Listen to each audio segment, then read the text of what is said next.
It's time now for the award-winning #1 local talk show in Northeast Pennsylvania, The Sam Lesante Show. Now here's your host, Sam Lesante. Well, folks, he's a freshman congressman, and he says Washington is broken.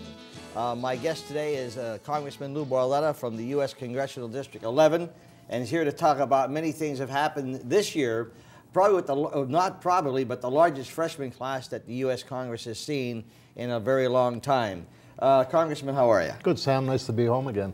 It is nice to be home again, isn't it? It is. Of course, you're going to be traveling a lot with your new redistricting. We'll talk a little bit about that in the show.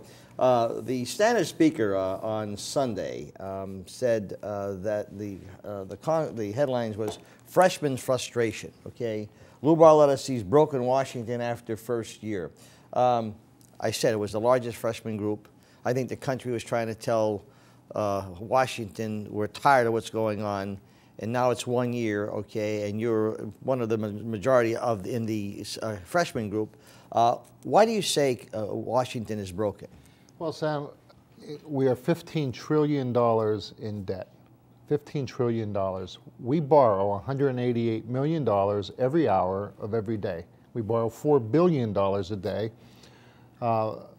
42 cents on every dollar we spent is borrowed money. And China, countries like China are buying up our debt. China now owns 27% of America's debt. So we are going deeper in debt, sending the bill on to our children and grandchildren.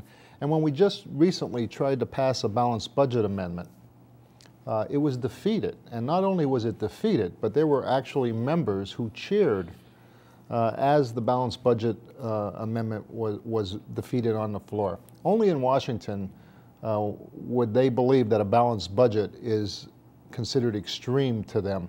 Obviously, Sam, just because there's more checks in our checkbook doesn't mean that we have money in the bank, but that's not the way they operate in our nation's capital. When you went in with the largest class, okay, I think here again, the American public was sending a message, okay, that they're fed up, they're tired of what's going on. What did you encounter that you're saying Washington is broken? And right now, it's amazing how everyone looks at Congress, as to the solution for a lot of problems in the country. But when you're looking at Congress, people are saying, well, wait, we put a whole new Congress in there. Nothing's happened so far. What are they doing? Well, Sam, and I carry it around with me, the House has passed 29 jobs bills that'll put Americans back to work. We sent them to the Senate, and they didn't even come up for a vote, not even for a vote. And that's not what the American people asked for. That's not what they want. Obviously, we need to find common ground, but when one body is not even willing to debate or bring up bills that will actually put people back to work, I'm talking about, like, for example, drilling for our own oil, clean coal technology, the things that we've always discussed that will put Americans back to work, they won't even vote on it. So we need to continue. We have changed the culture in Washington. This freshman class, we stay together, 87 of us, because we realize that as long as we stay to a group, we can change the course. And we have, because when I got there, the president gave his State of the Union speech and told the country that he was going to freeze spending for the next 5 years. And everyone stood up and cheered and thought that was very bold and brave. Sam, Washington has had record spending for the last 2 years. So what I heard was that he wants to continue spending at record pace for the next 5 years. We're now arguing about how much to cut. So we have been able to very slowly change the culture of from spending to, again, trying to get our spending habits under control. Okay, so the way I look at this, Congressman, is that you have a freshman group that came in to Congress, and they had a message that they had to get across. Now what happens is you begin to do these messages. Now some people will argue that even though you have a number of bills, that with what the Republicans are doing, they're attaching a lot of amendments, or they're attaching a lot of other things to those bills, saying, well, we create jobs, but we want you to do this and do this and do this. And that's where the administration is saying, wait a minute, you know, we're not going to do this and this just because you're saying you want to create jobs. In essence, you want your own, you know, agendas to be fulfilled. Well, I'll give you an example of one of the sweeteners that we attached to a bill that you would think someone would look at that and say, I can't vote against it now. When we were just having the debate over the payroll tax cut, the Senate wanted a 2-month extension of the payroll tax cut, which didn't make any sense at all, Sam. You know, we provided documentation from a national payroll reporting consortium that said 2 months of a payroll cut doesn't even work. Businesses won't even be able to implement it. We wanted a 12-month tax cut. But to add a sweetener to it so that we can get the Senate to go along, we included the Keystone Pipeline and moving forward with the Keystone Pipeline. And what that would do would bring oil from Canada, which is a friend, to the United States, create 20,000 American jobs, reduce our dependency on foreign oil. We currently send $1 billion a year to countries that don't even like us. And we added that in hopes that this would be even more than what the Senate would need to pass it, and it didn't work. Why would you not think, being there, because I'm just thinking as the average American would think, well, wait a minute, if they're passing, if they want, the Americans were thinking you guys were against the tax cuts to begin with, okay? In essence, you wanted to extend it for a year, but with this deal in it, okay?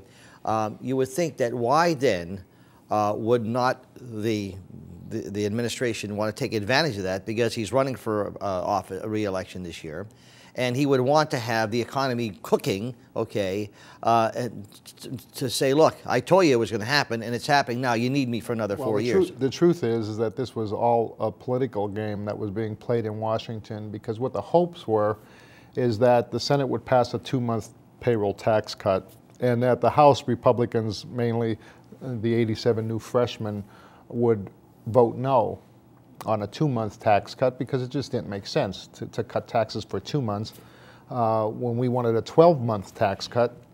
And the minute we would have voted no, that would have been the commercials we would have saw for this election year, is that we voted no to cutting taxes. And again, if you really look at this policy, it's not even good policy, Sam. You know, Social Security is going broke. We need to fix Social Security, and basically what we're doing is the payroll tax cut is the money that would be going into the Social Security fund, and we've given an extension of that payroll tax cut, so that's less money that would go towards Social Security, and we diverted it over adding an extra tax on mortgages from Freddie and Fannie, making it more expensive to buy a home and borrow money. In a housing market that's already in trouble. There are other ways that we could provide tax cuts rather than this political volleyball game that we're playing in Washington, just to make sure that you know, politicians could say, well, we cut taxes, but we need to be practical and really fix the problems that we were sent to Washington to fix. Well, then why is it when you're in your district, and of course now it's changed, but I mean you will read in the regional papers, you will hear on some of the national broadcasts where this Congress, okay, is bipartisan, that they're really not doing what they should be doing, and you know, the president does have some great ideas, and you guys are working against him. And why is it only Congress? You've been there for 1 year, and we have United States senators who've been there a little bit longer than 1 year. Why has the focus been on Lou Barletta being the bad guy, okay, versus the U.S. Senate, who are people who've been there for going on 6 years? Well, Sam, you know, my entire first year, I've looked to where I could find common ground. You know, being a mayor, I understand. You know, you can't have everything that you want. You need to work with council. Well, it's the same in Washington, where, you know, I can't get everything I want because we don't control the Senate and we don't control the White House. But if I can get something, if we can move the ball down the field, even if it's 10 yards at a time, rather than, you know, throwing a Hail Mary into the end zone, to me, you know, that's where I can look to try to find that common ground. And I've been labeled, you know, someone who's a centrist, more or less, finding where we can agree. And again, it's not, you know, all the things that I would like, but if, you know, it's better than getting nothing, is to continue and try to get something back for the people. And that's the way I've approached my first year. And you know, that's the way I've been in my own business. That's the way I've been as a mayor. And I'm going to continue to do that, look for opportunities, but still stand up for principles. Stand up for what you believe in. You know, there's areas where you can't give into. But on the other hand, you know, we need to start showing some progress. You were sent there with a message. As you campaigned, you know, for the Congress, you were listening to a lot of people's complaints and their problems. You know, the average person, plant workers, people who are working. They told you, you know, what they're facing. Okay, so then I could sense not only your frustration, but all these voters who have voted for there. Why? Again, we looked at Congress, okay? We looked to the, it seems that we're looking to the House of Representatives versus the U.S. Senate. Now, it is my understanding that the Congress has presented a number of job-creating bills to the Senate, but they are refusing to act on it. Well, that's the truth. I mean, you know, we've listed them so that I could come home and show the people, listen, we are doing our job in the House. We are passing bills that will help put Americans back to work. It's obvious that the policies of this administration are not working. Unemployment's been, has never been this high since the Great Depression.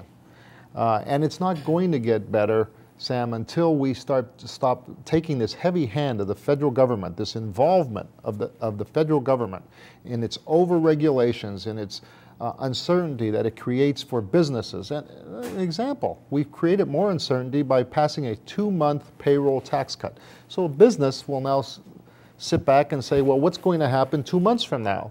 That kind of uncertainty handcuffs the economy. And you know, it's just as long as Washington continues to do that, these policies will not help put Americans back to work.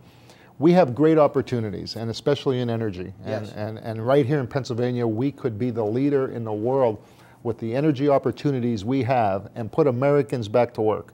Why we're not doing this or making this our top priority is beyond me. We've been hearing this since in northeastern Pennsylvania, where John Rich with his liquefaction plant, now trying to work with the Marcellus Shale, where we know we have all this energy. But what I can't understand, Congressman, is this.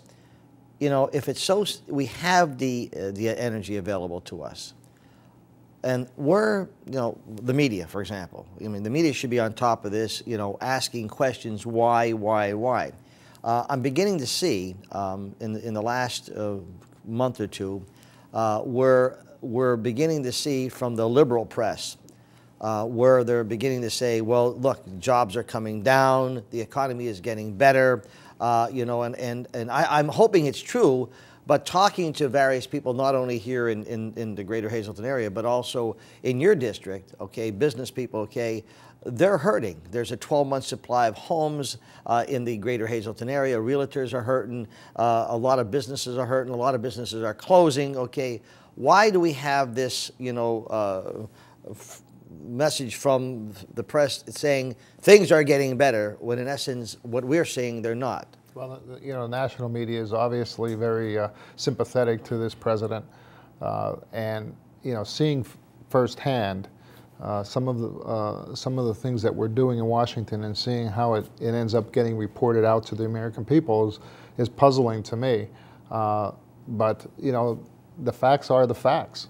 You know, the president said if we spent all this money, all this stimulus money, unemployment wouldn't go above 8%. Well, it's never been this high for so long since the Great Depression.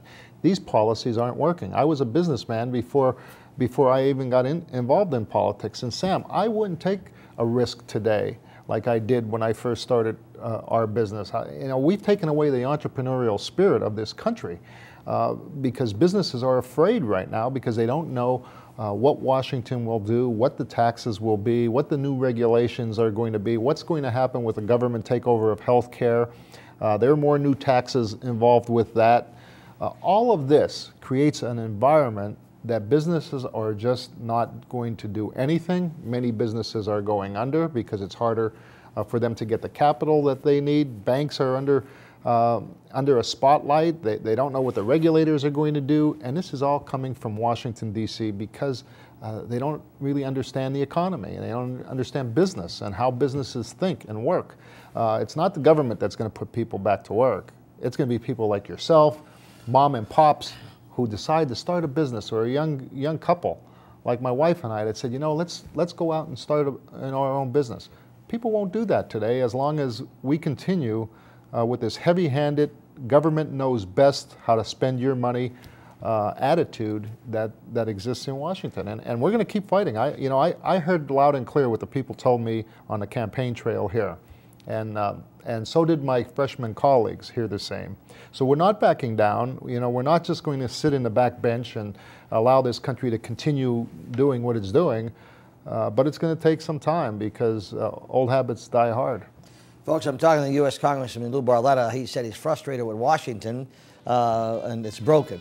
We come back, we're going to talk a little bit more about what he intends to do, the freshman group. Also, what about immigration and some other areas that the congressman is looking forward to hopefully accomplish. Stay with us. Welcome back to the Sam Lesante Show, folks. And for you new viewers, go to our website at ssptv.com, or you can email me at sam@ssptv.com to learn more about our programming and also the interview I'm having now with Congressman Lou Barletta, who says Washington is broke and he's very frustrated. Speaking of being frustrated, northeastern Pennsylvania, when we got hit with this flood, many people didn't want to see what happened, but it happened. Well, after that, you look to your own government to help you, okay? And what many people found was, wow, we're going through, all the paperwork, all this, the high percentage of loans we have to pay, we owe money, all right? It's just a complete disaster. Okay, well, then you came up with an act. What was the act? Well, it's called the Loan Disaster Fairness Act. And what I found, Sam, is that if you lost your business, for example, to a natural disaster, such as the flood that we just had, and you can get credit somewhere else, the federal government will come in through the SBA and offer you a 6% loan. 6%. Now, you can do that obviously on your own without the help of the federal government. I looked into it. I was embarrassed almost to tell these businesses, many of them who have told me they're not going to open up again. They're just going to close. This was it. This flood was the end for them. And I looked into it, and what I found is that the United States gave Pakistan $215 million for flood disaster relief in the last 2 years. $215 million to Pakistan. We charged Pakistan 0 interest, and they didn't have to pay the money back. Now, if we're willing to do that to a country like Pakistan, and we're not willing to do that for Americans, there's something wrong here. So I decided that I wanted to do something that would change the way our country deals with these disasters. I introduced this new loan program that would provide a 1% interest over 30 years, not only for businesses, but for homeowners as well, who have lost their homes to a natural declared disaster. I'm very encouraged. I've had sponsors on both sides of the aisle. The whole point is, let's help Americans first before we help anywhere else. And I'm proud that America helps other countries. Don't get me wrong, we're the most generous country in the world, but my goodness, I think we should help Americans before we help anyone else. What happened? Is it now 1%? Hopefully I'm going to get this bill passed in the first part of the year. Maybe February or by springtime. We'll get this bill passed and it'll become law. I want to make it retroactive, and that's what's taking us a little longer. Retroactive to January 1st of last year, so that it will actually help those that have been hit by the flood in 2011. Let's touch on healthcare for a little bit, and then I want to go into the immigration if we have time. Healthcare, for those people who do not have healthcare, and they're trying to get healthcare, the president comes out and says, look, you deserve healthcare. Everyone deserves healthcare because we're in America, right? So it seems like a little contradiction here. We don't help the people who have lost their the properties, but we want everyone to have health care, which I think we have a great country. People should have health care.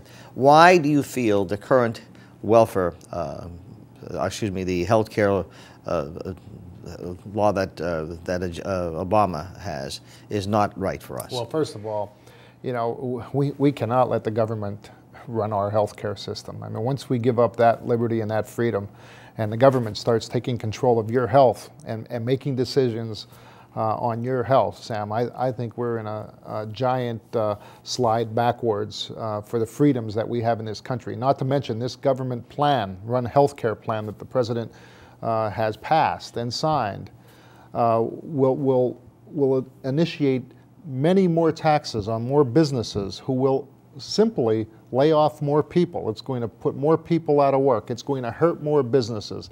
It is not going to make healthcare better. People wanted affordable healthcare. And when we make healthcare affordable, it will be more accessible. Nobody asked the president to take over our healthcare system. And this was at a time, Sam, when he controlled both the Senate and the House, and he should have been working on jobs. Instead, he ended up passing this healthcare bill that, by the way, I voted to repeal. And I hope that we will have someone in the White House that will agree, and that we could undo this and begin to make health care more affordable for the American people, rather than, again, allowing the government. I mean, look at the mess we're in Washington, Sam. Look at our debt. Look at how Washington can't get along. Who in the world believes that they could run our health care and should make the decisions for me or you about your own health care? Moving on to politics, people are looking, you know, everything was redistricted, and some people feel that it was done unfairly. Some people felt, yeah, they're doing it now because, you know, Barletta will be well taken care of, Marino will be well taken care of, you know, Tim Holland will be well taken care of. There was a lot of politics playing. So give us a little synopsis of what is the redistricting good for you? Well, first of all, Sam, I had nothing to do with the redistricting. That's done by the State House and the State Senate, and the governor signs it. So the federal members of Congress have no say in the new districts that we have. The district, the 11th Congressional District that I'm currently in right now, has 110,000 more Democrats than Republicans. So my question to those that believe that this new district is not fair is, do they think that was fair? To have 110,000 more Democrats than Republicans, and this is done every 10 years. The new district, 11th Congressional District that I'm running for now, the percentage is 44% Democrat, 43% Republican. You can't get it much closer than that. So for anyone who now claims that this new district is not fair is obviously someone who wants to have a big advantage one way or the other. So yes, I think this, and that's all I asked for, is that the new district is more balanced and more fair, and I'm happy, and you know, that's the way I think it should be. This year, you have to run again for election, okay? It's going to be a big year. In a minute that you have left, what are you telling your constituents that you're going to do this year, whether it's jobs, immigration, or whatever? Well, I've already shown the people back here in the Hazleton area that I'm not afraid to stand up, even if it means standing up against my own president, my own party. I'm going to put people first. I didn't go to Washington for a career. I went to Washington for a cause. And I'm going to continue to stand up and fight, just like this last disaster that affected so many people. It has affected me, and I've gone back to Washington, and now I'm fighting for the people I represent. And that's what I'm going to continue to do. You know, if I represent, whether it's the people here in Hazleton or people in the 11th Congressional District, I'm going to go to Washington and stand up and put people first before party, and that's what I intend to do, as long as they keep sending me there to represent them. Well, Congressman, thanks for coming on the Sam Lesante Show. Folks, Congressman Barletta says Washington is broken. He's frustrated. I guess there's many millions of voters out there frustrated as well. We want to thank the Congressman. Anytime I've asked him to come on the show, he makes sure he's able here to speak to you and give you information. If you'd like any more information, please email me at sam@ssptv.com or go to our website at ssptv.com. Thank you. We'll see you next time.